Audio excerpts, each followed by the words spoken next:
like your head, but you can't really tell from the back. How you at? Oh, it's cool. Oh my! Damn! It is I, the Luka Doncic of Pirate101. Doncic pulls up, three-pointer.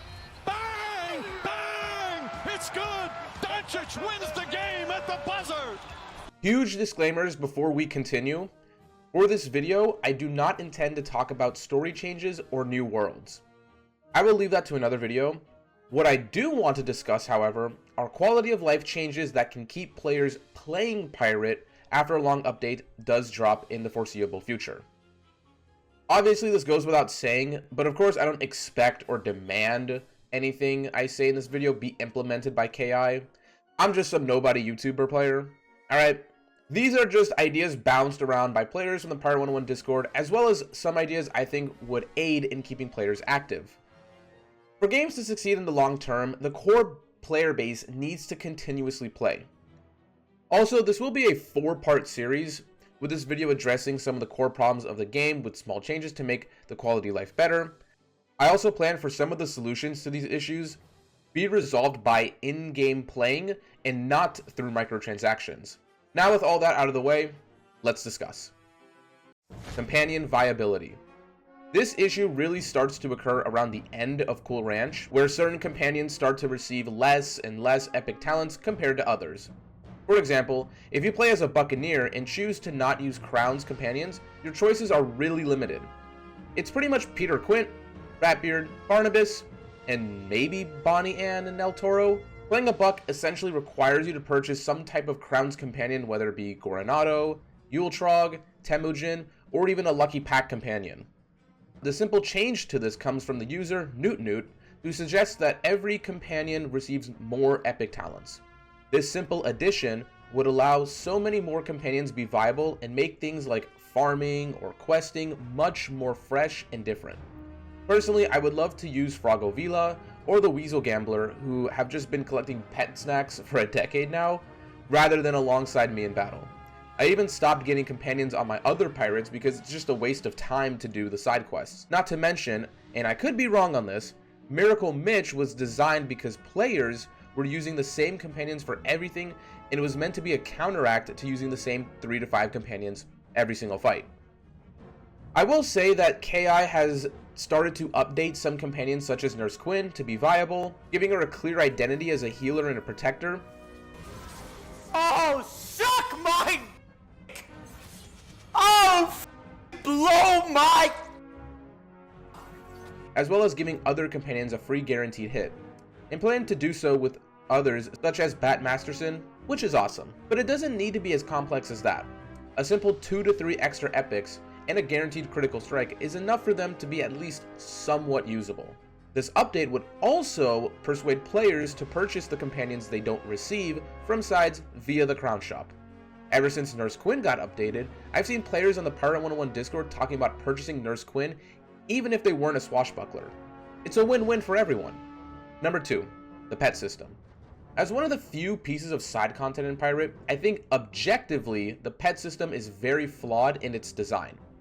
I asked different players on the Pirate101 Discord and they gave their inputs on ways to improve the system without changing the core mechanics, since big reworks could take a very long time to actually execute. Here's what I compiled. Morphing Kiosk. Wizard101 added a hatching kiosk so you don't need to make appointments with other players and work around their schedules to hatch and continue your personal journey for the perfect pet. Although the MMO aspect of meeting up and scheduling a time is cute and all, I think most players would be fine to get the morph and move on with their life. Adding a morphing kiosk where pirates could allow others to morph with their pets and talent pools whenever they want, the kiosk itself, like other newer updates to Pirate, can simply be ported from Wiz and made in effect in Pirate. Of course, I don't know what obstacles could arise from the porting, but I don't expect it to be too big of an issue to resolve. Alternative pet training methods. The current system for Pirate is very slow and demotivating. Putting your pet on a task and waiting for it to finish sounds cool because it's AFKable, but at higher levels takes over a day to complete one task. What? Bro, what are you talking about, man? In recent years, Wizard101 pet training became much faster with the ability to skip games and easy accessibility to Mega Snacks. Pirate, on the other hand, without bugs, can take about a month to level up a pet to max. It's really crazy how you have to do methods like the sigil bug. For those who don't know, Senior Spicy made a video on it, I'll link it in the description, in order to efficiently train up your pet. One alternative method to pet training would be something already in the game that nobody does: pet dueling.